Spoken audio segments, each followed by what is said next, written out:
izin perkenalkan, saya Rifko dari Amanah Astra. Yang mana Amanah Astra itu adalah bagian dari Yayasan Amalia Astra. Itu sama dengan Masjid Astra, jadi Yayasan Amalia Astra, sedikit saya jelaskan, punya 3 divisi. Yang pertama Masjid Astra, yang kedua Amanah Astra, terdiri dari layanan amal untuk membantu pelaksanaan kegiatan sosial dan juga pengumpulan zakat dan juga sedekah, dan juga ada Amanah Astra pengembangan usaha yang mana bergerak dalam bidang sertifikasi, akikah dan juga umroh. Namun untuk umroh pada kesempatan kali ini masih ditunda dulu karena ya alasannya itu untuk sekilas awalan perkenalan di divisi Yayasan Amalia Astra. Langsung saja kita sapa guru kita, Ustaz Firanda. Assalamualaikum Ustaz. Waalaikumsalam warahmatullahi wabarakatuh. Ya, insya Allah udah siap ya Ustaz. Insya Allah, insya Allah. Ya, waktunya juga sudah lewat, jadi 19.30, jadi langsung saja kepada Ustaz Firanda, kami persilakan. Bismillahirrahmanirrahim. Assalamualaikum warahmatullahi wabarakatuh. Alhamdulillahi ala ihsani wa syukru lahu ala taufiqihi wa amtinani wa asyhadu an la ilaha illallah wahdahu la syarika lahu ta'ziman li sya'ni wa asyhadu anna Muhammadan abduhu wa rasuluhu da'ila ridwani. Allahumma salli alaihi wa ala alihi wa ashabihi wa ikhwani. Para jamaah Masjid Asra yang dirahmati Allah Subhanahu wa taala, insyaallah pada kesempatan kali ini kita masuk pada pembahasan terakhir dari hukum-hukum seputar masjid. Dan insyaallah pekan depan kita akan masuk tentang bab sutrah orang salat ya. Baru kemudian setelah itu kita akan masuk dalam bab waktu-waktu salat. Kita masih dalam kitabus salat. Bab ke-87, babus salat fi masjidis suq. Itu bab salat di masjid yang ada di pasar ya, yang masjid yang ada di pasar ya. Al-Imam Al-Bukhari rahimahullah wallahu a'lam membawakan bab ini untuk menjelaskan bahwasanya memang pasar adalah tempat yang tidak disukai oleh Allah Subhanahu wa taala ya, karena di sana banyak terjadi penipuan, banyak terjadi sumpah-sumpah palsu. Dalam hadis dari Abu Hurairah radhiyallahu anhu dalam Sahih Muslim, Nabi SAW bersabda, "Ahabbul bilad ilallahi masajiduha." Sungguhnya tempat yang paling disukai oleh Allah adalah masjid-masjidnya. Wa abghadul bilad ilallahi aswaquha, dan tempat yang paling dibenci oleh Allah adalah pasar-pasarnya ya. Kenapa? Karena di pasar banyak ya orang kadang bohong, kadang nipu, kadang mendolimi yang lain, kadang mengurangi takaran timbangan, kadang orang buka aurat, macam-macam di sana. Tetapi meskipun tempat tersebut kurang disukai oleh Allah Subhanahu wa taala, tidak menghalangi seorang untuk bikin masjid di pasar ya, kemudian untuk sholat di situ sebagaimana yang dibolehkan oleh Nabi sallallahu alaihi wasallam. Dan kita tahu di daerah kita di tanah air, alhamdulillah banyak pasar-pasar yang di situ ada masjidnya atau musholanya.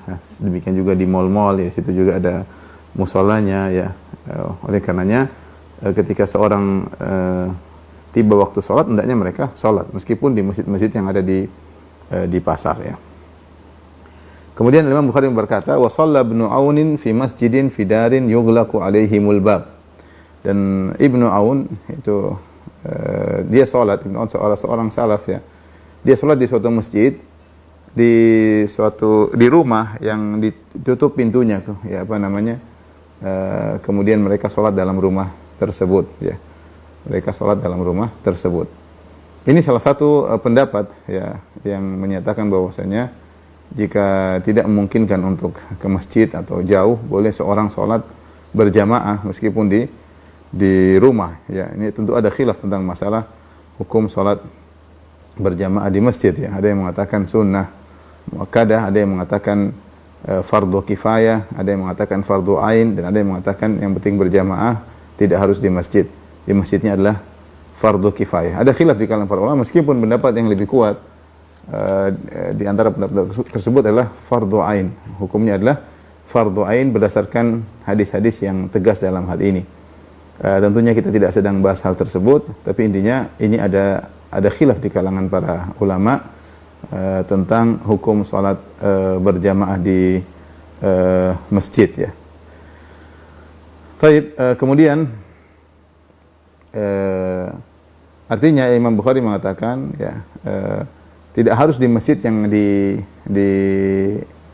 tengah kota atau di tengah kampung. Terkadang seorang tidak bisa ke masjid tengah kampung, dia bisa sholat di masjid pasar. Terkadang tidak bisa di masjid pasar, di masjid rumah kalau memang kondisi tidak memungkinkan ya.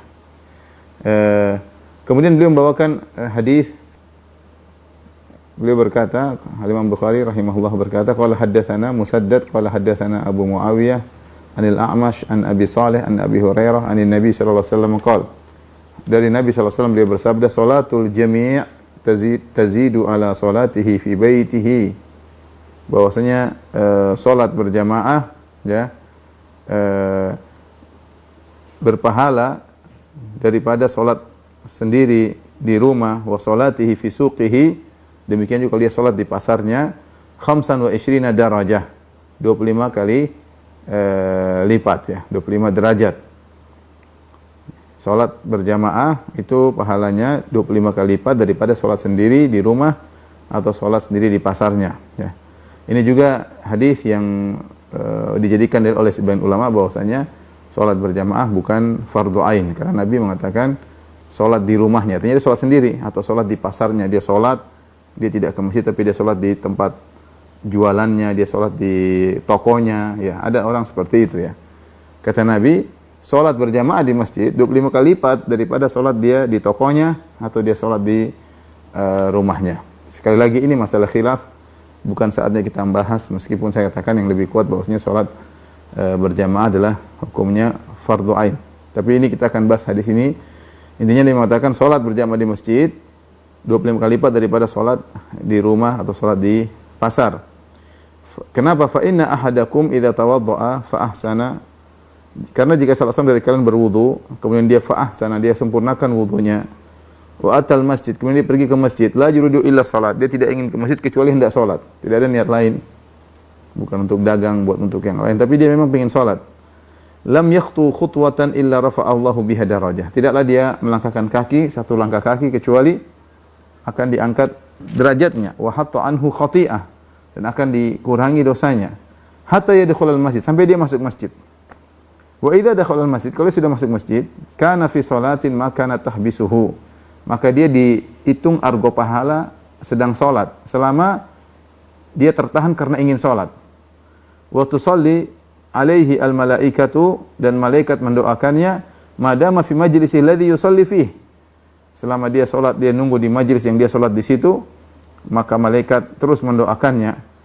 Malaikat berdoa, Allahumma ghfir lahu, ya Allah ampunilah dia, Allahumma arhamhu, ya Allah rahmatilah dia, malam yu'dhi yuhdith fi, selama dia tidak berhadas, selama dia tidak berhadas ya.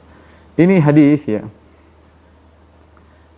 menjelaskan tentang keutamaan solat di masjid, dan ternyata pahalanya besar 25 kali lipat, dan ini sebenarnya membuat kita semangat untuk ke masjid ya. Kalau tidak ada halangan kita semangat untuk ke masjid. Kenapa? Karena subhanallah perbandingannya sangat jauh berbeda. Dalam sebagian riwayat 27. Sabanu 20 darajah, 27 derajat ya. Taruh 25, berarti kalau kita sholat Isya di rumah 4 rakaat ya, kemudian kita dibandingkan dengan sholat Isya di masjid, berarti kita seperti sholat 4 rakaat di masjid seperti 100 rakaat di rumah. Ya, saya ulangi, karena 25 derajat minimal, kalau enggak 27. Ya, kita sholat 4 rakaat sholat Isya di masjid sama seperti 4 kali 25, seperti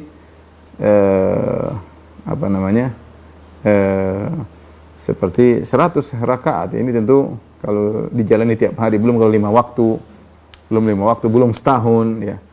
Kemudian lihat pahala yang kita dapatkan kalau kita melangkahkan kaki menuju masjid. Setiap satu langkah kaki, derajat kita diangkat, dosa kita dihilangkan. Satu langkah kaki lagi, derajat kita diangkat, dosa kita dihilangkan. Subhanallah. Maka kenapa tidak kita semangat untuk pergi ke masjid? Langkah kita ini banyak dosa, kita ini banyak kesalahan. Kita ingin derajat kita dinaikkan ya. Di antaranya kalau tiap hari kita nggak rasa. Ternyata setiap hari berapa derajat yang kita naiki. Kalau kita 5 waktu ke masjid, pulang balik, masjid pulang balik ya. Maka banyak sekali pahala yang didapatkan, derajat yang diraih, dan betapa banyak dosa-dosa yang dikurangi ya. Maka seorang semangat, terutama laki-laki, jangan malas, ingat ya pahala-pahala ini. Saya sering sampaikan, seandainya Nabi mengatakan siapa yang sholat di masjid dapat 25 ekor kambing, orang pada ke masjid semua ya. Satu kali sholat dapat 25 ekor kambing ya. Masjid full kambing ya. Tetapi apa yang disediakan oleh Allah lebih daripada itu. Lebih daripada itu ya. Pahala sangat besar. Dan ini hanya bisa kita tahu kalau sudah di akhirat kelak. Maka seorang semangat. Tapi dia berusaha ketika hendak ke masjid, hendaknya dia berwudu yang sempurna 3 kali ya. Kemudian niatnya dibenerin, saya ingin ke masjid, ingin sholat. Ya kalau ada ketemu teman itu niat domplengan. Intinya saya ingin ke sholat. Bukan sholat adalah niat domplengan. Niat utamanya ingin sholat. Adapun mau ke rapat, mau ketemu, mau ada urusan itu niat tempelan, bukan niat asal. Niat asal adalah ke masjid. Ini perlu penting karena pengaruh niat luar biasa. Agar kita meraih 25 derajat tersebut. Jadi mau ke masjid niatnya untuk sholat agar mendapatkan pahala yang besar. Ya. Kemudian ketika dia berjalan tadi, setiap langkah menambah derajat, mengurangi dosa, sampai dia tiba di masjid. Syekh Utsaimin ketika ditanya bagaimana dengan orang yang naik kendaraan, ya, saya baca dalam sebagian fatwanya, ya, beliau mengatakan kalau memang seorang beruzur, entah karena saking jauhnya, atau karena mungkin ada uzur tertentu, mungkin dia sakit sehingga dia sulit untuk berjalan kaki, maka mudah-mudahan setiap roda berlaku seperti setiap langkah yang dia langkahkan ya. Setiap putaran roda maka mengangkat derajat, mengurangi dosa ya. Setiap langkah kaki mengangkat derajat, mengurangi dosa. Tapi seorang berusaha untuk berjalan kaki kecuali tadi ada uzur, mungkin takut terlambat atau tadi dia lagi sakit atau mungkin panas yang sangat terik. Silahkan dia naik kendaraan atau cukup jauh ternyata masjidnya. Kalau dia berjalan khawatir terlambat ya. Tapi dia berusaha jalan kaki sebisa mungkin. Subhanallah, ketika dia masuk masjid, pahalanya lebih besar lagi. Kalau dia masuk masjid, kemudian dia nunggu masjid, maka dia dianggap sedang sholat. Kata Rasulullah SAW, "Idza dakhala al-masjid, kana fi sholatin makana tahbisuhu." Maka ketika masuk masjid, dia dalam kondisi dianggap sedang sholat. Jadi seakan-akan lagi sholat. Selama dia terhalangi karena memang lagi nunggu sholat. Subhanallah ya. Kemudian kalau dia di situ nunggu sholat, kemudian sampai sholat sudah selesai dia masih di situ, maka malaikat terus mendoakannya. Dia dapat argo pahala sholat, kemudian malaikat setelah sholat, malaikat pun mendoakannya. Ya, madam fi majlisil ladzi yusalli fih. Selama dia masih berada di tempat dia sholat tersebut. Malaikat berdoa, Allah maghfir lahu, ya Allah ampunilah dia. Jarang-jarang orang doain kita, ikhwan. Jarang-jarang. Kadang sebagian orang yang doain saya ya mungkin dia doa mungkin sekali, 2 kali, mungkin dia lupa ya. Namanya orang banyak pelupa, banyak keperluan. Doa untuk diri sendiri saja lupa, apalagi doain kawan ya. Tapi kalau seorang ke masjid, otomatis malaikat mendoakannya. Jadi keutamaan masjid itu luar biasa ya. Keutamaan masjid luar biasa. Doa malaikat, Allah maghfir, ya Allah ampuni dia. Dosa-dosa kita diampuni. Allahumma arhamhu, ya Allah rahmati. Sayangilah hamba-Mu ini ya Allah. Hamba-Mu ini ke masjid, menyempurnakan wudu, ingin beribadah kepadamu, sayangilah hamba-Mu ini selama dia tidak berhadas. Kalau dia berhadas dia silakan wudu kembali. Baik, ini dalil bahwasanya Rasulullah mengatakan wassalatu fi suqihi. Jadi salat di pasar ada kemungkinan bisa jadi dia salat di tempat di pasar tersebut, maksudnya adalah di tokonya, atau dia salat di pasar maksudnya di masjid, di musala pasar, di masjid atau di musala pasar ya. Kalau di tokonya saja ada pahalanya, apalagi kalau di mushola atau masjid pasar ya. Jadi tidak mengapa, intinya Imam Bukhari ingin menjelaskan bahwa tidak mengapa bikin masjid di pasar, bikin masjid di mall, bikin masjid di tempat pekerjaan, tidak jadi masalah. Tapi bab berikutnya bab tashbikil asabi' fil masjid wa ghairihi. Bab tentang mengapa ini namanya tasbik? Memilin jari-jari. Ini namanya tasbik dalam bahasa Arab. Di masjid dan juga di luar masjid. Bagaimana hukumnya? Imam Al-Bukhari membawakan hadis, qala haddatsana Khallad bin Yahya, qala haddatsana Sufyan an Abi Burdah, an Abdullah bin Abi Burdah, an jaddihi, an Abi Musa al-Asy'ari radhiyallahu anhu, an Nabi sallallahu alaihi wasallam, qala Nabi sallallahu alaihi wasallam bersabda, "Innal mu'min lil mu'min kal bunyan yashuddu ba'dahu ba'dhan wa shabbaka asabi'ahu." Kata Nabi sallallahu alaihi wasallam, sungguhnya seorang mukmin dibandingkan mukmin yang lain seperti bangunan. Yashuddu ba'dahu ba'dhan, saling menguatkan di antara satu dengan yang lainnya. Wa shabbaka asabi'ahu, maka Nabi pun mencontohkan begini. Jadi mukmin dengan yang lain harusnya begini, saling menguatkan. bukan saling hantam-hantaman, ya, bukan saling menjauh, tapi dekat, sudah dekat, dekat bukan cuma sekedar dekat, bahkan saling menguatkan. Seharusnya demikian. Ini memang dibangun di atas iman. Ya. Kalau seorang iman yang kuat, insya Allah demikian. Makanya Allah mengatakan, innalladzina amanu wa amilus solihat sayaj'alu lahumur rahmanu wudda. Sesungguhnya orang yang beriman beramal saleh, maka Allah akan menjadikan wudda, di antara tafsiran yaitu Allah menjadikan orang-orang akan mencintai mereka. Mereka akan timbul saling kecintaan di antara mereka dengan sendirinya. Kalau iman mereka benar, akan timbul kecintaan di antara mereka dengan sendirinya, ya. Bukan karena dunia, tapi al-mahabbatu fillah, cinta karena Allah, dan mereka akan saling menguatkan. Selama orang tersebut seorang mukmin, ya, kita berusaha untuk saling bahu-membahu, saling tolong menolong, ya, sebagaimana Nabi katakan tadi. Ya, di sini Nabi melakukan tasbik, memilin jari-jarinya, ya.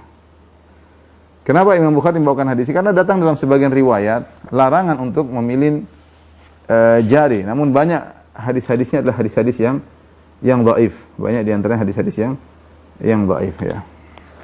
Di antaranya seperti dalam hadis, "Idza tawadda ahadukum thumma kharaja 'amidan ila al-masjid fala yushabbikanna yadayhi fa innahu fi salatin." Jika salah seorang dari kalian sudah berwudu kemudian dia pergi ke masjid, maka jangan dia memilin jari-jarinya. Kenapa? Karena dia sedang salat. Artinya dia berjalan menuju masjid, jangan jalan sambil begini. Ya, hadis ini diriwayatkan oleh Abu Daud dan disahihkan oleh Ibnu Khuzaimah dan Ibnu Hibban, dan sebagian ulama mendhaifkan. Ini hadis diperselisihkan. Tapi inti hadis ini kalau ada yang mensahihkan seperti Ibnu Khuzaimah dan Ibnu Hibban, bahwasanya kalau kita keluar dari masjid, kita jangan begini. Jalan biasa. Makanya para ulama menulis buku tentang adabul masyi ila salat, seperti Syekh Muhammad bin Abdul Wahhab rahimahullahu taala. Bab-bab tentang berjalan menuju masjid. Ini terkadang dilalaikan oleh sebagian orang. Karena sungguhnya orang yang sedang keluar dari rumahnya menuju masjid, dia dianggap sedang sholat. Dia dianggap sedang sholat. Seperti dalam hadis ini. Idza tawadda'a ahadukum thumma kharaja 'amidan ilal masjid fala yushabbikanna yadayhi fa innahu fi sholat. Seorang yang sedang keluar dari rumahnya menuju masjid, dia sedang sholat. Makanya Rasulullah menyuruh tidak boleh jalan tergesa-gesa. Hendak alaikum al-waqar was sakinah, harus tenang berjalan. Ya, maka beradab ketika menuju masjid. Jangan ke masjid kemudian lihat cewek sana, lihat cewek sini, kemudian ngalor-ngidul pembicaraan. Ya, enggak. Anda belajar ketika keluar masjid berdoa, keluar rumah berdoa menuju masjid. Hadirkan dalam diri Anda bahwasanya Anda sedang dalam sholat, bahwasanya pahala sedang berjalan, ya. Ini dalam sebagian riwayat demikian. Makanya ketika Anda dalam sholat tidak boleh Anda begini. Tidak boleh Anda begini. Demikian dalam satu hadis, namun hadisnya juga didhaifkan oleh Ibnu Hajar. Kata Rasulullah SAW, "Idza shalla ahadukum fala yushabbikanna baina asabihi." Jika salah seorang sedang salat, maka jangan dia pilin jari-jarinya. Fa inna tasbik minasyaitan. Sungguhnya berbuat begini dalam salat termasuk perbuatan syaitan. Wa inna ahadakum la yazalu fi salatin ma dama fil masjid hatta yakhruja minhu. Sungguhnya seorang masih dalam salat dalam masjid selama dia belum keluar dari masjid. Namun hadisnya dhaif. Intinya pendapat yang kuat tentang masalah ini, kalau seorang keluar dari rumahnya, jangan dia mentasbik, jangan dia milin jari-jarinya. Sampai dia masuk masjid, sampai dia sholat. Kalau sudah selesai sholat, maka boleh dia begini. Dia boleh memilin jari-jarinya, karena sholat sudah selesai. Larang ini berkaitan dalam kondisi sholat. Terlebih lagi kalau dia melakukan demikian, karena ada keperluan untuk menjelaskan. Tidak jadi masalah. Maka Imam Bukhari membawakan hadis, jadi tidak dilarang secara mutlak, tapi karena ada dalam sholat tidak boleh. Dalam sebuah riwayat tadi, ini dari syaitan, ada yang mengatakan ini abas, ini tunjukkan orang tidak serius, main-main. Wallahu alam bisawab tentang hikmahnya, apakah dari syaitan, apakah ini menggambarkan perselisihan atau apa. Intinya kita sami'na wa ta'ana, kalau datang hadis kita bilang kita jangan lakukan. Kita jangan lakukan demikian. Kapan kita boleh memilin jari? Kalau sudah selesai sholat. Dalam sholat jangan, menjelang sholat jangan. Setelah sholat silahkan. Demikian juga kita boleh memilin jari kalau ada kebutuhan. Seperti Nabi tadi, Nabi bersabda, "Al-mu'minil mu'min kalbunyan, yashuddu ba'duhu ba'dha." Ya, kata Nabi SAW, seorang mukmin dengan mukmin yang lain seperti bangunan, yashuddu ba'duhu ba'dha, saling menguatkan di antara mereka, wa shabbaka asabi'ahu. Kemudian Nabi memilin jari-jarinya. Hadis yang kedua, yang juga berkaitan dengan hal ini, di mana Nabi pernah memilin jari-jarinya.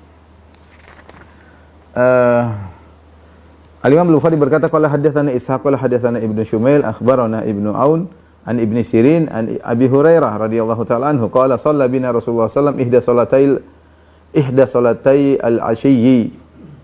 Kata Abu Hurairah, Rasulullah SAW mengimami kami pada salah satu dua salat asyi. Asyi itu mulai dari zawal, dari zuhur, ya. Maksudnya adalah duhur atau asar, duhur atau asar, ya. Entah salat duhur, entah salat asar, Rasulullah jadi imam. Qala Ibnu Sirin sang perawi tabi'in, dia berkata, samaha Abu Hurairah.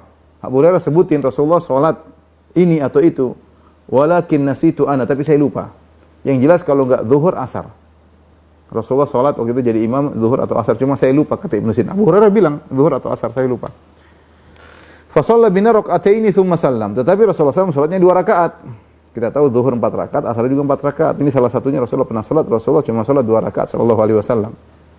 Ketika selesai salat, faqama ila khashabatin ma'rudatin fil masjid. Kemudian Rasulullah SAW pergi ke suatu kayu yang terpaparkan di masjid, ya. Fataka alaiha, Rasulullah SAW menyandarkan tangannya pada kayu tersebut, ka'annahu ghadban, dia kayak gelisah, seakan-akan sedang marah. Wa wada'a yadahu al-yumna 'ala al-yusra, Rasulullah meletakkan tangan kanan di atas tangan kiri. Rasulullah begini, kayaknya kayak sesuatu lagi marah atau lagi sesuatu, kayak ada yang kayak ada sesuatu yang tidak beres, ya. Rasulullah biasa salat nyaman, kali ini dia aneh, dia merasa enggak enak, kayaknya ada sesuatu, tapi dia enggak tahu ada apa. Ya. Rasulullah kan mengatakan wuju'ilat qurratu aini fi salat. Allah menjadikan kebahagiaanku pada salat. Rasulullah SAW pernah berkata, ya Bilal arihna bis salat. Wahai Bilal, istirahatkanlah kami dengan salat. Artinya dengan salat kami merasa istirahat, merasa tentram. Tapi ketika Rasulullah SAW salat cuma 2 rakaat dan beliau lupa, ya. Rasulullah SAW pernah berkata, inni ansaka ma tansaun. Sungguhnya innama ana bashar ansaka ma tansaun. Sungguhnya aku manusia, hanyalah seorang manusia, aku lupa sebagaimana kalian lupa, ya. Fa idza nasitu fadzakkiruni. Kalau saya lupa maka ingatkanlah aku. Dan kita semua keturunan anak Adam. Anak Adam dan Nabi Adam alaihissalam lupa, ya. Nasiya Adam wa nasiyat dzurriyyatuhu, kata Nabi Adam lupa dan anak-anak turunannya juga lupa, ya. Karena sebagaimana dalam hadis ketika Adam dikasih umur oleh Allah 1000 tahun, kemudian Allah perlihatkan anak turunan Adam, tiba-tiba Nabi Adam tertarik dengan Nabi Daud. Ini siapa? Kata Allah, Nabi Daud. Berapa umurnya? Kata Allah, umurnya 60 tahun. Kata Adam, berikan 40 tahun saya buat dia. Jadilah Daud umurnya 100, Adam 960. Ketika waktunya dicabut nyawa oleh malaikat maut, Adam bilang belum saatnya, umur saya 1000.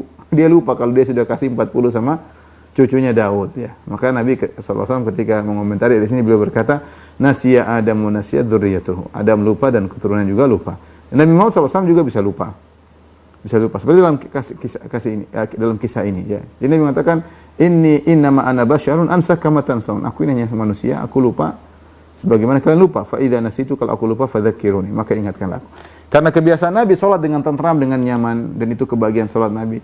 Ketika ada yang kurang, Rasulullah gelisah, ada sesuatu yang gelisah. Makanya ka'annahu ghadban, seakan-akan beliau sedang marah, sampai tangannya beliau letakkan kanan di atas kiri.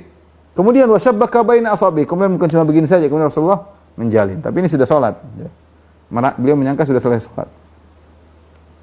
Ini dalil bahwasanya kalau sudah selesai salat boleh mentasbik, ya. Yang dilarang kalau dalam salat. Jangan seorang salat Allahu Akbar tangannya begini, enggak boleh. Atau begini terus gelisah gini-gini, enggak boleh. Dalam salat enggak boleh. Enggak boleh tasbik. Tapi setelah salat enggak ada masalah.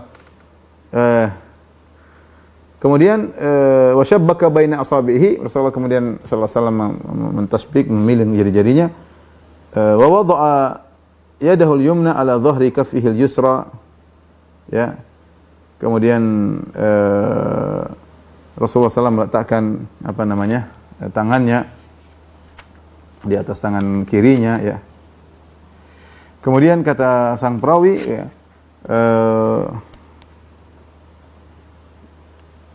wa kharajatis sar'anu min abwabil masjid faqalu kusiratis salat. Orang-orang pun keluar dari pintu masjid, mereka bilang salat dikosor.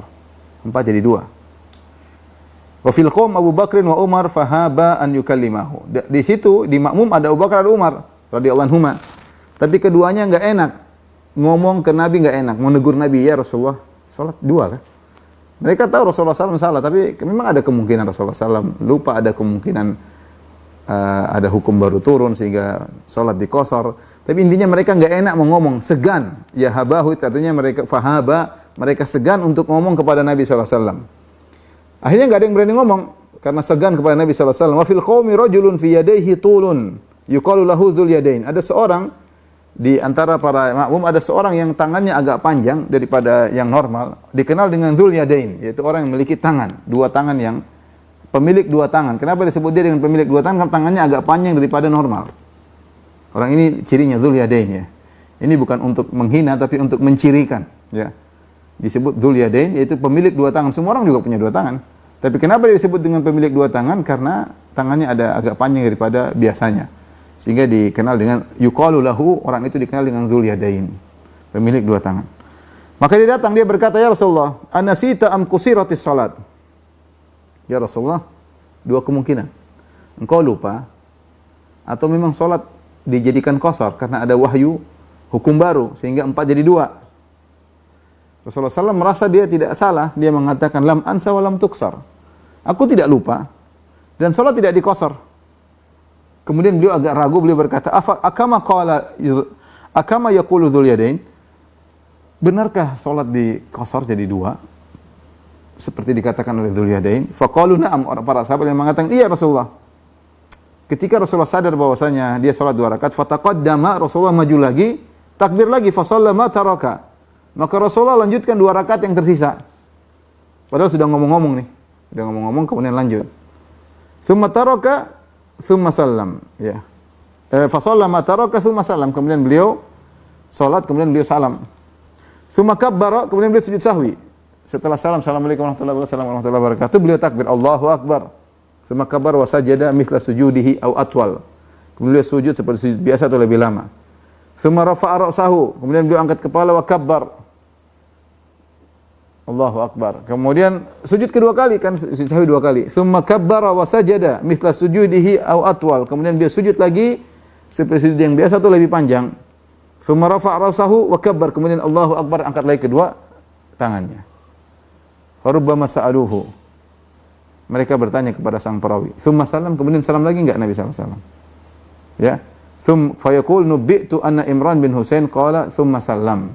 Aku diberi kabar bahwasanya Imran bin Husain berkata, kemudian Nabi salam lagi. Nabi salam lagi. Ini tata cara sujud sahwi kan ada 2, ada sujud sahwi sebelum salam, ada sujud sahwi setelah salam. Kalau sujud sahwi setelah salam, caranya setelah kita tasyahud, kita assalamualaikum warahmatullahi wabarakatuh, kita takbir Allahu akbar, sujud, baca doa sujud seperti biasa, kemudian Allahu akbar, duduk di antara 2 sujud. Doa duduk di antara 2 sujud, kemudian takbir lagi Allahu akbar, doa sujud.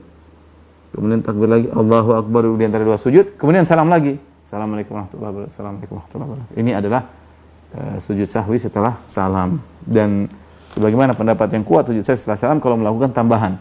Karena Nabi SAW melakukan tambahan. Beliau harusnya 2 rakaat, ke rakaat ketiga ternyata beliau tambah salam.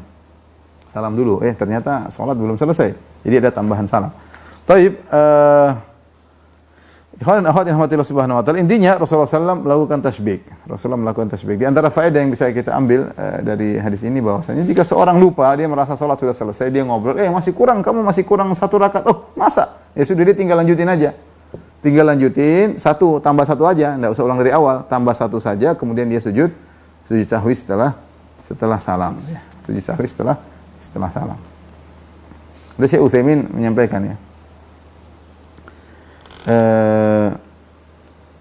Kalau seorang berbicara ya, misalnya imamnya lupa untuk ruku ya. Kalau dia bilang ruku, batal dia. Ruku imam ruku, berarti dia ngomong sama. Jadi berbicara dengan sengaja membatalkan salat. Lain kalau berbicara dengan Allah, berbicara dengan Allah tidak membatalkan salat. Seperti kita mengatakan ketika bersin kita bilang alhamdulillah.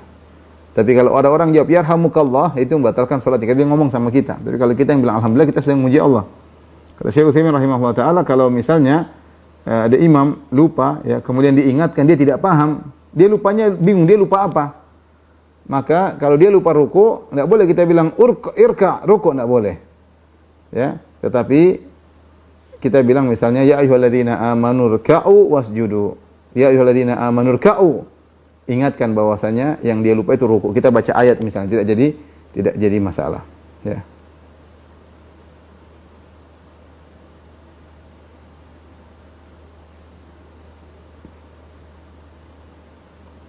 Kalau dia nggak paham juga, kita sudah baca, ya ayyuhalladzina amanu ruk'u, ya ayyuhalladzina amanu ruk'u, maksudnya suruh dia ruku, dia nggak paham juga, kata Syekh Utsaimin, fa illam yafham taqaddama alladhi wara'ahu, yang di belakang maju ke ke depan dan kemudian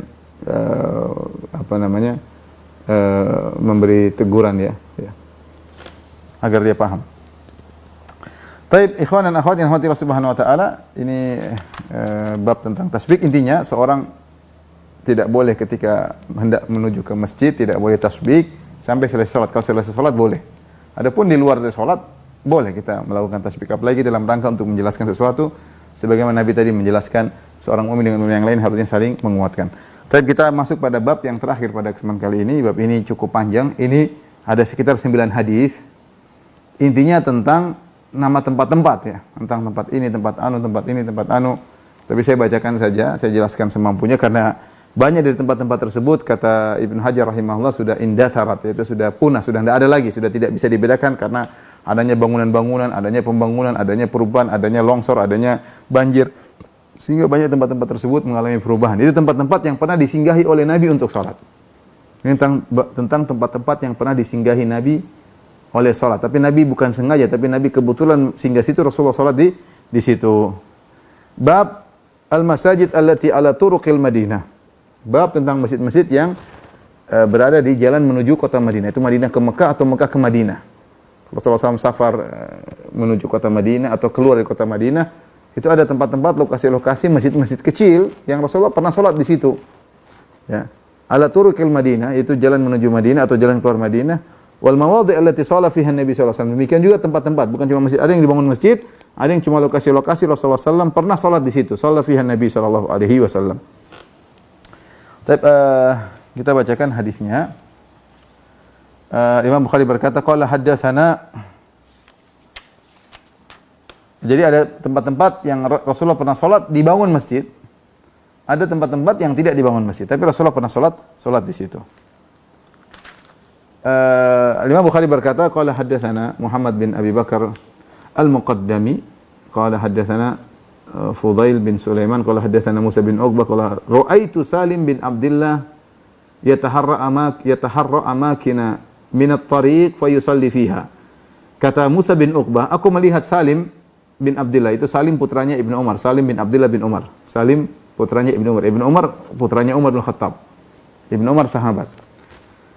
Aku melihat Salim, dia sholat, ada tempat-tempat dia sengaja ke situ di jalan, ya. Fa yusalli fiha, kemudian dia sholat di tempat-tempat tersebut.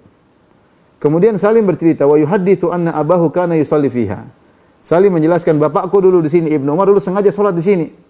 Wa annahu ra'a an-nabi sallallahu alaihi wasallam yusalli fi tilkal amkinah. Kenapa bapaknya dulu Ibnu Umar sahabat radhiyallahu anhu sengaja sholat itu? Karena Ibnu Umar pernah melihat Nabi sholat di tempat-tempat ini. Jadi dia safar sama Nabi, dilihat Nabi sholat di mana, dia hafal tempatnya. Rasulullah pernah sholat situ, dia hafal tempatnya. Sehingga dia sholat lagi di situ. Suatu saat kalau lewat situ dia mampir, dia sholat di tempat yang pernah disolatin oleh Nabi sallallahu alaihi wasallam. Dan diikuti oleh anaknya Salim bin Abdullah. Kemudian wa haddatsani Nafi' an Ibnu Umar, ya. Dan mengabarkan kepadaku Nafi' dari Ibnu Umar annahu kana yusalli fi tilkal amkinah. Nafi' juga bukan cuma Salim yang mengabarkan dari Ibnu Umar, Nafi' juga demikian. Nafi' maula Ibnu Umar mengabarkan Ibnu Umar juga memang begitu. Dia sholat di tempat-tempat yang pernah disolatin oleh Nabi sallallahu alaihi wasallam. Wa sa'altu Saliman, kata Musa bin Uqbah, aku bertanya kepada Salim. Fala a'lamuhu illa wafaqa nafi'an fil amkinati kulliha. Dan aku tahu semua yang disebut tempat yang disebutkan oleh Salim persis seperti tempat disebutkan oleh Nafi', karena dua-duanya sedang bercerita tentang Ibnu Umar. Salim dan Nafi' ini sama-sama muridnya Ibnu Umar, mereka sedang bercerita tentang Ibnu Umar sholat di mana-mana, dan ternyata cerita mereka berdua sepakat kecuali satu. In illa annahuma ikhtalafa fi masjidin bi syarafir rauha. Hanya saja mereka khilaf tentang suatu masjid yang letaknya di Syarafir Rauha. Syarafir Rauha itu satu nama tempat, nama lokasi jauh dari kota Madinah. Rasulullah pernah sholat situ, cuma tempatnya dipersiskan antara mereka berdua. Ada yang bilang Ibnu Umar sholat sini, ada yang mengatakan Ibnu Umar sholat di situ. Baik, kita lanjutin hadisnya, ada sekitar 9 hadis. Qala haddatsana Ibrahim bin Munzir qala haddatsana Anas ibn Iyad qala haddatsana Musa bin Uqbah an-Nafi' an Abdullah akhbarahu anna Rasulullah sallallahu alaihi wasallam kana yanzilu bi Dzil Hulaifah hina ya'tamir.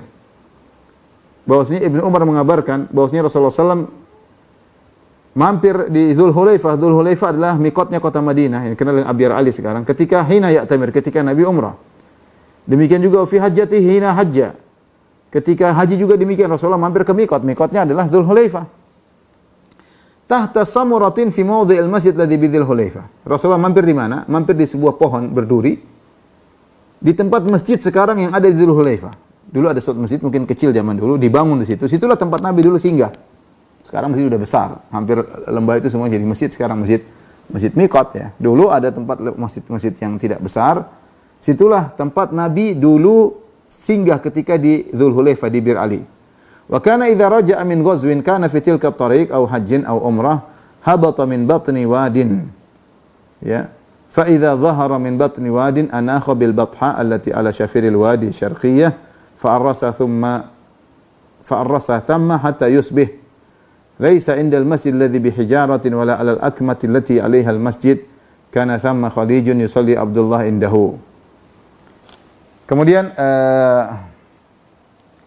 adalah Nabi sallallahu alaihi wasallam kalau pulang dari peperangan dan melewati jalan tersebut atau pulang dari haji atau pulang dari umrah habata min batni wadin, maka beliau pun turun dari perut lembah. Fa idza dhahara min batni wadin, kalau beliau muncul dari, ini jelaskan tempat-tempat kita enggak ngerti, tapi tempat di Madinah artinya dia mengatakan lewat lembah situ, kalau kemudian Rasulullah muncul dari lembah sini ya. Anakha bil batha, maka Rasulullah sallallahu meletakkan mengikatkan ontanya di al-batha allati ala syafiril wadi, yang berada di mulut lembah bagian timur. Ini juga kita enggak tahu lembahnya di mana. Sekarang sudah banyak perubahan, tapi ini cerita, saya bacakan di hadisnya. Fa arrasa thamma hatta yusbi, maka kalau Rasulullah SAW tiba di akhir malam, Rasulullah SAW menginap di situ ya sampai subuh. Laisa indal masjid ladzi bi hijaratin, bukan lokasinya bukan di masjid yang di daerah batu, wala alal akmatil lati 'alaiha al-masjid, bukan daerah yang bukit tinggi yang situ ada masjid, bukan daerah itu. Kana thamma khalijun yusalli Abdullah indahu. Tetapi lokasinya ya di suatu lembah ya yang agak dalam, namanya disebut dengan Khalij. Yang disitulah Ibnu Umar salat di situ. Fi batnihi kuthub, dan di lembah yang agak dalam tersebut ada kuthub. Kuthub itu adalah kumpulan pasir-pasir yang agak tinggi. Karena Rasulullah SAW sama yusalli, Rasulullah SAW salatnya di situ. Fadahat sailu fihi bil batha hatta dafana dzalikal makan alladzi kana Abdullah yusalli fi. Tapi kemudian datang longsor atau banjir kemudian menutupi lokasi lembah yang agak dalam yang Nabi pernah salat situ, sekarang sudah tertutup, sudah enggak ada lagi. Ini cuma menjelaskan bahwasanya Rasulullah SAW beliau salat situ dan Ibnu Umar semangat salat di situ. Hadis berikutnya, ini semua tentang tempat-tempat ya, nanti kita ambil kesimpulan di akhir. Ana Abdullah bin Umar haddatsahu anna Nabi sallallahu alaihi wasallam shalla haitsul masjidus shaghir. Ibnu Umar menjelaskan bahwasanya Rasulullah SAW dahulu salat di tempat lokasi masjid kecil, alladzi dunal masjid alladzi bi syarafir rauha, bukan di masjid yang besar yang terletak di kota Syarafir Rauha. Wa qad kana Abdullah yu'limul makan alladzi kana shalla fihi Nabi sallallahu alaihi wasallam. Ibnu Umar menjelaskan tempatnya di sini, dulu Nabi pernah salat di sini, bukan di masjid itu, di sini. Yaqulu Famma an yaminika hina taqumu fil masjid tusalli, lokasinya ketika kau di masjid yang besar itu sebelah kananmu, itulah lokasi Nabi sallallahu alaihi wasallam. Wa dzalikal masjid ala hafatit tariq al-yumna wa anta dhahibun ila Makkah. Dan masjid tersebut adalah di bagian sebelah kanan jalan ketika kau sedang berjalan menuju Mekah, dari Madinah menuju Mekah. Bainahu wa bainal masjidil akbar ramyatun bi hajarin aw nahu dzalik. Jarak antara masjid besar dengan lokasi masjid yang Nabi salatin di situ seukuran orang melempar batu. Ini juga di mana Allah alam. Kota Syarafu Ar-Rauha juga saya juga tidak tahu di mana, tapi disebutkan oleh Ibnu Hajar jaraknya berapa. Apakah sampai sekarang namanya sampai seperti itu? Wallahu alam. Karena kalau kita berjalan dari Mekah menuju Madinah, ada nama kota-kota kecil ya, kota-kota kecil. Kalau lewat Tariq Jambu ada nama kota-kota kecil. Kalau lewat Tariqul Hijrah menuju Mekah juga ada nama kota-kota kecil ya. Tapi seingat saya selama saya jalan saya tidak ingat ada namanya kota Syarafur Rauha. Wallahu alam. Kemudian juga wa anna Ibnu Umar kana yusalli ilal irqi. Ibnu Umar juga pernah salat di satu lembah. Al-Irqi maksudnya lembah Irqi, alladzi inda munsarafir Rauha, yang berada di penghujung kota Rauha.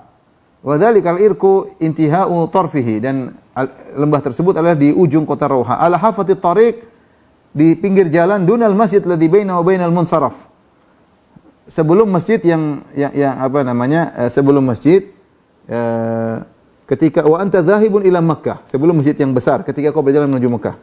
Wa qad tuniya thamma masjidun, dan di situ sudah dibangun masjid. Falam yakun Abdullah yusalli fi dzalikal masjid, kana yatrukuhu an yasarihi wa wara'ahu wa yusalli amamahu ila al-irqi nafsihi. Ada masjid, dibangun tempat itu ada masjid. Ibnu Umar tidak salat di masjid tersebut. Ya, tapi Ibnu Umar maju ke lebih depan. Kenapa? Karena Rasulullah pernah salat situ. Dia tinggalkan masjid, ini masjid pinggir jalan, bukan masjid kota. Masjid pinggir jalan, orang mampir salat. Ibnu Umar sengaja tidak salat di masjid situ, tapi dia salat di tempat yang Nabi pernah salat. Wa kana Abdullah yaruhu min ar-Rauha fala yusalli adh-dhuhra hatta ya'ti dzalikal makan fa yusalli fihi adh-dhuhr. Kalau beliau pergi meninggalkan Rauha, beliau tidak salat zuhur di masjid ada sekitar di kota Rauha, tapi beliau sengaja maju sampai ketemu dengan tempat yang pernah Nabi salat. Wa idza aqbala min Makkah fa in marra bihi qabla subhi bi sa'atin aw min akhir as-sahr arrasa hatta yusalli biha subha. Kalau beliau pulang dari Mekah menuju Madinah, beliau sampai di kota Rauha tersebut, beliau sengaja di malam hari beliau istirahat supaya subuh bisa sholat di tempat yang Nabi sholat. Jadi Ibnu Umar benar-benar ngikutin, ini Rasulullah pernah sholat sini, Rasulullah pernah sholat sini. Beliau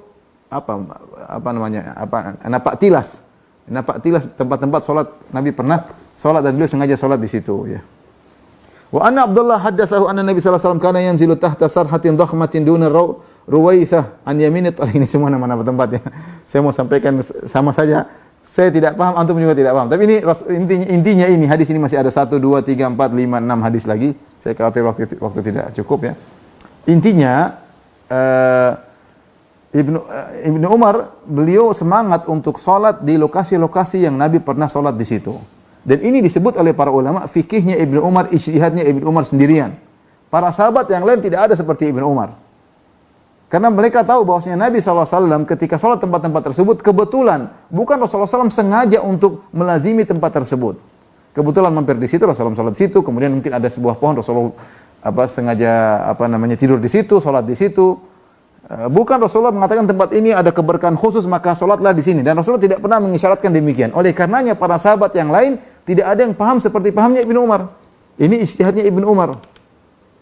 Beliau menganggap bahwasanya tempat-tempat tersebut tempat-tempat spesial yang Nabi pernah singgah, dan beliau mungkin karena cintanya kepada Nabi, beliau ingin sholat situ sehingga merasakan bagaimana ittiba kepada Nabi sallallahu alaihi wasallam. Namun pendapat beliau diselisih oleh para sahabat yang di antara yang menyelisih adalah bapaknya sendiri Umar bin Khattab radhiyallahu taala anhu.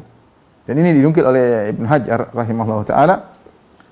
Beliau mengatakan ya, muhassalu dzalik, inti dari 9 hadis ini atau 10 hadis ya.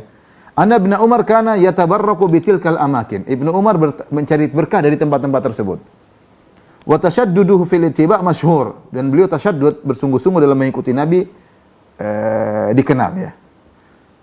Wala yu'aridu dzalika ma thabata an abihi ya. Beliau mengatakan ini tidak bertentangan dengan apa yang telah valid dari Umar. Apa yang valid dari Umar? Annahu ra'a an-nasa fi safarin yatabadaruna ila makanin. Umar ketika suatu saat dalam kondisi safar, dia lihat orang-orang pada semangat suatu tempat. Umar tanya, fasalan dzalika, kenapa mereka pergi salat ke situ? Faqalu qad shalla fihi Nabi sallallahu alaihi wasallam, Rasulullah pernah salat situ. Maka Umar tegur, faqala man aradat lahu salatu falyusalli. Siapa yang kebetulan ingin salat, maka silakan salat, wa illa falyamdi, kalau enggak lewat aja, jangan sengaja cari tempat tersebut. Fa inna mahalaka ahlul kitabi, sungguhnya yang telah binasa ahlul kitab, li annahum tatabba'u atharu anbiya'ihim. Mereka binasa karena mereka mengikuti jejak-jejak nabi mereka. Fattakhadhuha kanais wa bi'an. Mereka menjadikan tempat-tempat tersebut sebagai gereja-gereja dan kuil-kuil untuk ibadah. Ya. Ini makanya Umar bertentangan dengan Ibnu Umar, bertentangan. Tapi Ibnu Hajar berusaha untuk mengkompromikan. Ya. Beliau mengatakan li anna dzalika min Umar mahmulun ala annahu kariha ziyaratahum limithli dzalika bi ghairi salam. Ini taujih dari Ibnu Hajar, namun menurut saya kurang tepat seperti dijelaskan oleh para ulama. Jelas Ibnu Umar mengatakan ya, sungguhnya halaka ahlul kitabi, sungguhnya ahlul kitab binasa. Kenapa? Li annahum tatabba'u atharu anbiya'ihim. Karena mereka dulu mengikuti napak tilas jejak-jejak para nabi mereka, kemudian dibangun gereja, dibangun kuil-kuil. Kata Umar, ini sebab kebinasaan mereka. Makanya riwayat yang lain juga Umar ketika mengetahui ada sajarat ridwan, pohon ridwan. Pohon ridwan itu pohon yang para sahabat membaiat Nabi di bawah dalam perjanjian Hudaybiyah. Ya, yang Allah sebut dalam Al-Qur'an. Innal ladzina laqad radiyallahu 'anil mu'minin idh yubayyi'unaka tahta syajarah. Sungguh Allah telah meridhai kaum mukminin ketika mereka membaiat engkau di bawah sebuah pohon. Pohon itu sempat ada di zaman Umar. Orang-orang pada ke situ. Umar suruh tebang. Karena Umar punya fikih bahwasanya ini menyebabkan orang-orang akhirnya bertabaruk tidak pada tempatnya. Membinasakan mereka. Ini fikihnya Umar bin Khattab radhiyallahu anhu. Demikian juga ketika di zaman Umar orang menemukan Nabi Daniel. Nabi Daniel jasadnya masih utuh. Jasadnya masih utuh. Nah, Umar takut orang-orang akan bertabaruk berlebihan. Dan Umar yang paham akan hal ini, lebih paham daripada kita semua. Maka Umar menyuruh radhiyallahu anhu di malam hari untuk menggali kuburan yang banyak agar dibutakan orang tidak tahu di mana kuburannya Daniel, Nabi Daniel alaihissalam. Maka di kuburan Nabi Daniel orang tidak tahu di mana karena digali kuburan sana, di antara kuburan salah satu lubang tersebut ditanam atau dikubur Nabi Daniel. Ya. Untuk apa? Lita'miyah, agar orang tidak tahu di mana lokasi kuburan tersebut. Karena kalau ketahuan orang akan bertabaruk di situ. Orang akan bisa jadi meminta kepada satu dariah untuk menahan atau menghalangi terjadinya sarana-sarana kesyirikan, sarana-sarana kesyirikan. Ini fikihnya Umar bin Khattab radhiyallahu taala anhu. Oleh karena disebutkan juga sebagian ulama berusaha untuk menyatakan kenapa di zaman Umar Khalid bin Walid dilengserkan. Di zaman Umar. Karena Khalid bin Walid kalau perang selalu menang, selalu menang. Sebenarnya mengatakan Umar tidak ingin orang-orang tawakalnya kepada Khalid bin Walid. Bin Walid kalau maju tidak pernah kalah. Maka Umar sengaja melengserkan agar orang tawakalnya kepada Allah Subhanahu wa taala. Dan Umarlah yang pernah dalam Sahih Bukhari dan Sahih Muslim, Umar bin Khattab yang mencium Hajar Aswad dan dia mengangkat suaranya. Dia mengatakan, "Ya Hajar, inni a'lamu annaka Hajar, la tanfa wa la tadur. Laula anni ra'aitu Rasulullah yuqabbiluka ma qabbaltuka." Wahai Hajar Aswad, saya tahu kamu hanya sekedar batu. Tidak bisa beri manfaat, tidak bisa beri mudarat. Kalau saya tidak lihat Nabi cium kamu, saya tidak bakalan cium kamu. Kenapa? Karena Umar khawatir orang-orang mulai punya keyakinan terhadap batu tersebut. Mungkin usah-usah ada aliran aura yang mengalir atau apa, itu Umar takut. Makanya Umar mengangkat suara dengan menjelaskan, "Wahai batu, kamu hanya sekedar batu. Tidak bisa beri manfaat, tidak bisa mudarat. Kalau bukan aku peneliti Nabi mencium kamu, saya tidak bakalan cium kamu." Nah, kalau itu batu termulia di alam semesta, dunia ini, batu Hajar Aswad tidak bisa beri manfaat, tidak bisa beri mudarat, apalagi batu akik, batu akik. Oleh karenanya kita katakan ini ijtihad dari Ibnu Umar. Ijtihad dari Ibnu Umar radhiyallahu anhu karena cintanya kepada Nabi sallallahu alaihi wasallam sehingga beliau berusaha mencari lokasi-lokasi di mana Nabi pernah salat. Namun ini tidak dilakukan oleh para sahabat. Masih banyak sahabat lebih alim dari beliau, masih banyak lebih sahabat lebih faqih, lebih cinta kepada Nabi, namun mereka tidak melakukan seperti Umar sehingga ijtihadnya Ibnu Umar, dan kita tahu para sahabat tidak maksum. Ibnu Umar ada beberapa hal yang menyelisih sahabat, seperti kalau beliau berwudu, mata juga beliau cuci, matanya juga beliau cuci, bukan hanya wajah, mata juga. Itu di antara ijtihad beliau. Tapi kita bilang beliau diselisih oleh para sahabat yang lain. Ya. Di sini kemudian Ibnu Hajar mengatakan beliau berdalil dengan kisah ini, dengan kisah Ibnu Umar, fahuwa hujjatun fi tabarruk bi athari salihin. Kata Ibnu Hajar, saya ingin kasih tahu saya bahwasanya Ibnu Hajar mengatakan ini dalil bahwasanya kita boleh bertabarruk mencari dengan bekas-bekas orang saleh. Bekas ini, bekas inunya, kayak bekas anunya. Dan ini adalah pendapat yang tidak tepat, kurang tepat dari Ibnu Hajar rahimahullahu taala. Beliau juga tidak maksum, kita boleh mengkritik ya. Kenapa? Karena pendalilan tidak tepat. Pertama, Ibnu Umar ketika mengikuti jejak-jejak Nabi tidak disetujui oleh para sahabat yang lain. Bahkan diselisih oleh bapaknya sendiri. Tadi jelas riwayatnya disebut oleh Ibnu Hajar dalam Fathul Bari. Ya. Di mana Ibnu Umar berkata, sungguhnya halaka ahlul kitab li'annahum tatabba'u. Sungguhnya telah binasa ahlul kitab karena mereka mengikuti napak tilas jejak para nabi mereka, fattakhadhuha kanais wa bi'an. Lalu mereka menjadikan tempat-tempat itu sebagai kanisah dan bi'a, kuil-kuil. Ini menyebabkan mereka binasa. Sehingga Umar menyelisihi Ibnu Umar, dan para sahabat memang tidak ada yang seperti Ibnu Umar. Kalau itu memang adalah suatu perkara ibadah, tentu para sahabat yang lain juga akan melakukan seperti Ibnu Umar. Ternyata yang melakukan cuma Ibnu Umar sendiri. Ini pertama. Pendalilannya Ibnu Umar sendiri kita kritiki karena menyelisih para sahabat yang lain. Radhiyallahu anhum jami'an. Yang kedua, yang dijadikan napak tilas adalah Nabi sallallahu alaihi wasallam, dan Nabi tidak bisa dikiaskan dengan para orang-orang soleh. Jangankan dikiaskan orang soleh sekarang, para sahabat pun tidak bisa dikiaskan kepada Nabi sallallahu alaihi wasallam. Makanya tidak ada yang dapat tilas sejak Abu Bakar, tidak ada yang dapat tilas sejak Umar, tidak ada. Tidak ada yang bertabaruk dengan keringatnya Abu Bakar atau keringatnya Umar. Tidak ada yang bertabaruk dengan ludahnya Abu Bakar dan Umar. Beda dengan Nabi. Kalau Nabi SAW beliau buang ludah, para sahabat berusaha merebut ludah tersebut. Dan mereka mengusapkan kepada tubuh mereka karena mereka tahu ini berkah. Ya. Tidak bisa dikiaskan dengan orang-orang yang lain. Tidak ada satu riwayat pun tabi'in datang kepada Abu Bakar minta ludah Abu Bakar atau bajunya, itu enggak ada. Abu Bakar, Umar yang sudah dijamin masuk surga, Abu Bakar, Umar, Utsman, Ali, Al-Mubasysyirin 10 yang dijamin masuk surga, tidak ada diriwayatkan bahwasanya mereka mencari bertabaruk dengan keringat mereka atau ludah mereka atau baju mereka. Enggak. Yang mereka lakukan semuanya kepada Nabi sallallahu alaihi wasallam karena mereka tahu Nabi sallallahu alaihi wasallam spesial. Dia nabi. Beda hukumnya dengan selain Nabi sallallahu alaihi wasallam. Nah, makanya yang terjadi di zaman sekarang saya kurang setuju ketika saya dapati sebagian orang dia datang kepada gurunya, kemudian gurunya meludahi. Dan ini ada di YouTube, diludahi, kemudian dia usap ludahnya di wajahnya, dia bertabaruk dengan ludah gurunya. Atau misalnya di bekas minum dia ludahi bekas minumnya, kemudian murid-muridnya berebutan. Itu ada pendapat, kita tidak mungkiri itu ada pendapat, tapi pendapat tersebut kurang tepat karena tidak tepat kita mengkiaskan orang-orang soleh dengan Nabi Muhammad sallallahu alaihi wasallam. Sementara orang-orang dijamin masuk surga saja seperti Abu Bakar, Umar, Utsman dan Ali tidak dikiaskan kepada Nabi dalam masalah cari berkah. Tidak dikiaskan, apalagi orang-orang yang tidak jelas masuk surga atau tidak. Ini demikian terakhir kita dari bab ahkamul masajid ya. Hukum-hukum masjid. Insyaallah pekan depan kita akan bahas tentang sutrah, hukum-hukum yang berkaitan dengan sutrah orang salat.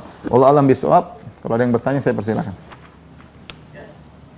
Baik Ustaz, alhamdulillah sudah masuk cukup banyak pertanyaan, namun mohon maaf jika dari kami jelaskan hanya bisa menjadikan 5 pertanyaan. Yang pertama, Assalamualaikum warahmatullahi wabarakatuh. Izin bertanya Ustaz, bagaimana anjuran Ustaz pada saat PPKM yang terus diperpanjang seperti ini?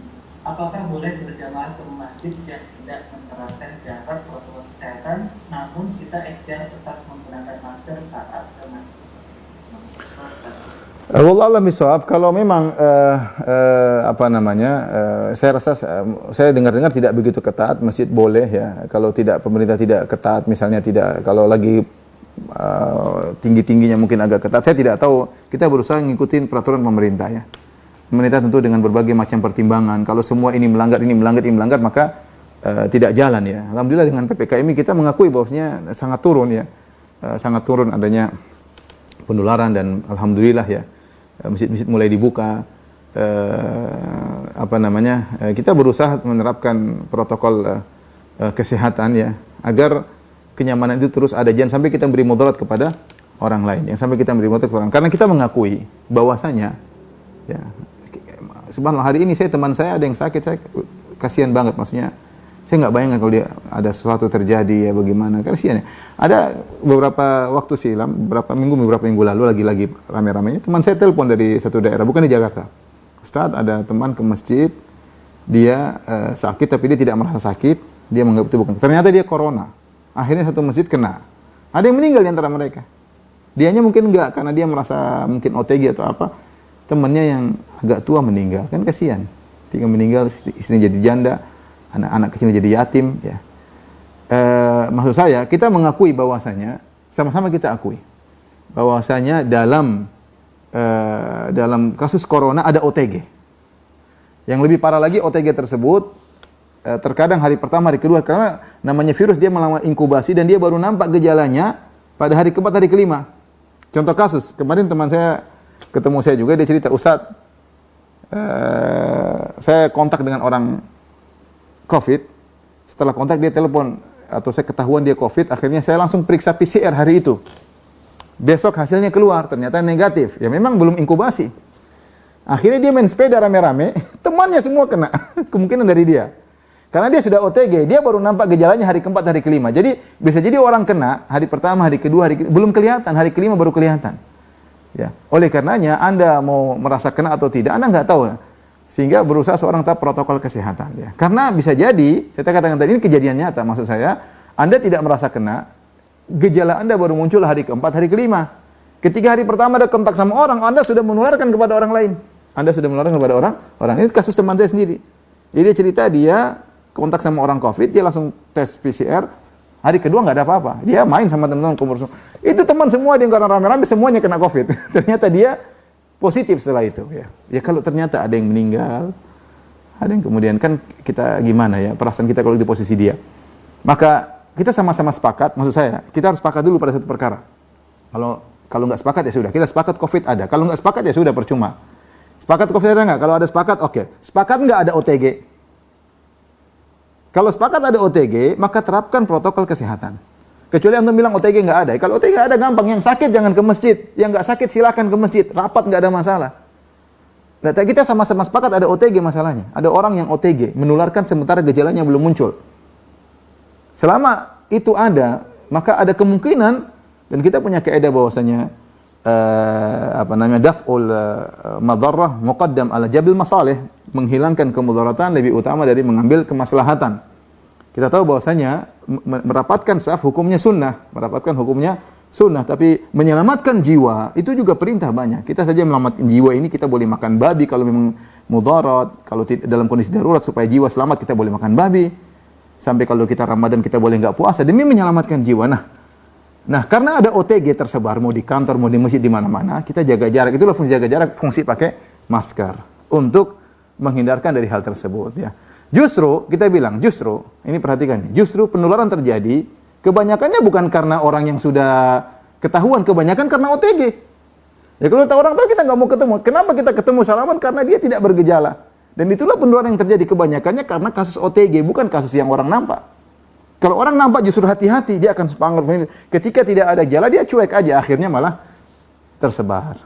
Jadi ini ahlinya dokter kan, bukan ustadz. Saya cuma nyukil dari pengalaman. Jadi maksud saya, selama kita sepakat ada OTG, maka praktekkan protokol kesehatan. Kecuali kalau misalnya kita saling kenal, satu masjid semua sudah PCR, tidak pernah keluar, sudah sholat, mau tidur bareng, mau nggak ada masalah kan, sama-sama sudah PCR.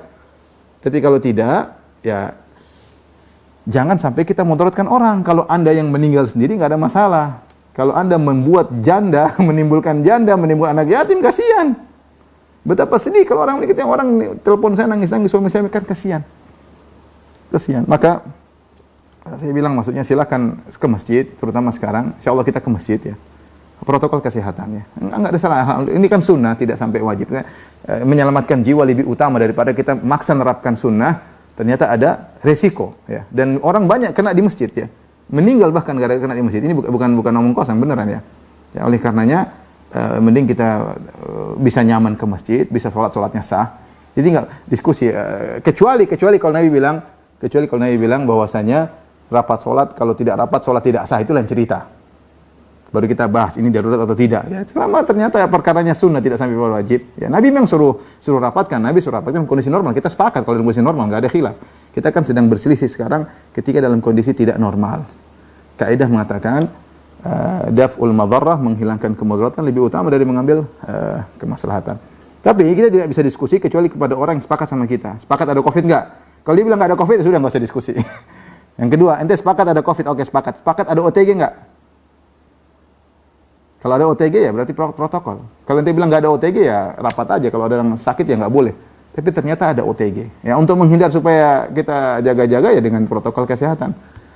Wallahu a'lam bishawab. Jadi intinya kalau Anda sudah PCR dan Anda sehat ya silakan Anda ke masjid. Misalnya tidak tidak melaksanakan protokol kesehatan.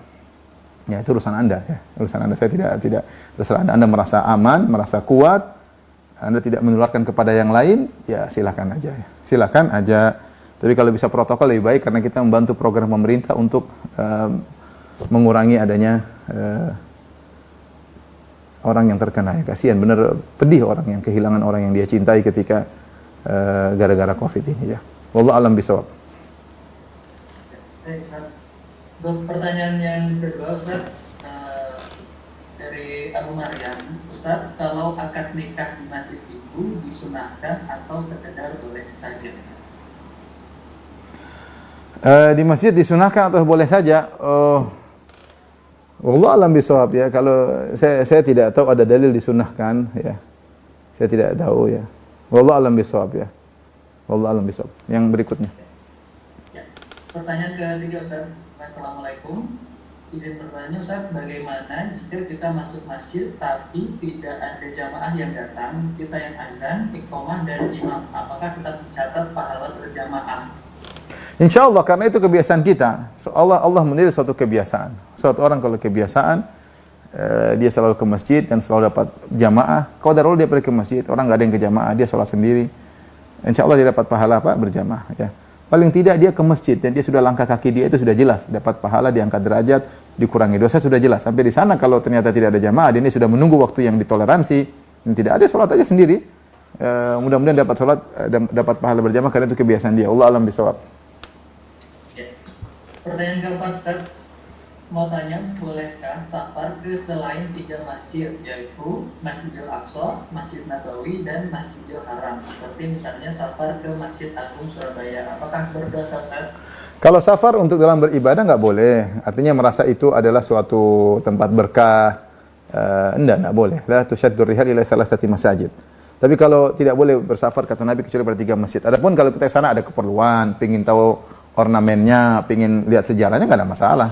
Seperti kita pergi sampai Jakarta, pingin mampir Masjid Istiqlal, pingin mampir bukan apa, pingin mampir, pingin tahu ini masjid kebanggaan. Tapi kalau meyakini sholat di situ afdal, lebih berkah, itu nggak boleh kecuali 3 masjid. Kecuali tiga masjid. Ya, Allah alam bisawab. Ya, yang terakhir Ustaz, izin bertanya, apabila kita sholat, namun waktu zuhur di masjid waktunya sudah apabila kita sholat waktu zuhur di masjid karena waktunya udah masuk buat sholat, apakah 2 rakaat itu cukup untuk sholat tahiyatul masjid dan sholat qobliyah zuhur, yang mana qobliyah zuhur itu 4 rakaat? Ulang gimana? Ya, apabila kita sholat waktu zuhur di masjid karena waktunya sudah masuk waktu buat sholat, ini waktu udah mereka gitu, apakah 2 rakaat itu cukup untuk sholat tahiyatul masjid dan sholat qobliyah zuhur, yang mana sholat qobliyah zuhur itu 4 rakaat? Kalau 2 rakaat ya nggak bisa jadi 4 dong. Kalau Anda masuk waktu tinggal 3 menit untuk qomat, ya udah datang sholat, langsung sholat niat qobliyah zuhur 2 rakaat. 2 rakaat itu sudah mewakili tahiyatul masjid. Tahiyatul masjid itu yang penting Anda sebelum duduk sholat, mau sholat apa saja.